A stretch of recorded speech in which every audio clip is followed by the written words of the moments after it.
আমার আমাদের বাড়ির নাম হলো বিষ্ণুচরণ কবিরাজ বাড়ি। আমাদের এখানে একটা কালীখোলা আছে। কালীখোলার সাথে একটা বট গাছ আছে।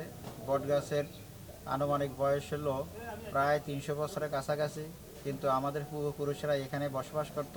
কিন্তু আমার সব কিছু জানা নাই, তারপর আমি আনুমানিক বলতে পারি যে এটার বয়স 300 বছর হয়ে গেছে।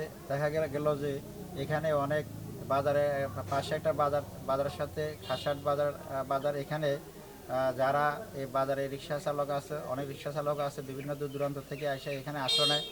গাছের ছায়া, এখানে ছায়া পায়। এতে এরা একটু বাতাস পায়, বাতাসে তাদের মনটা অনেকটা ক্লান্তি দূর হয়। যাতে এরা অনেক অনেকে বলে স্যার এই গাছটা কাটেন না, গাছটা রেখে দিয়েন, এটা যেহেতু আছে আমাদের অনেক উপকারে আসে। হ্যাঁ, এই বলে আমার বক্তব্য এখানে শেষ করছি।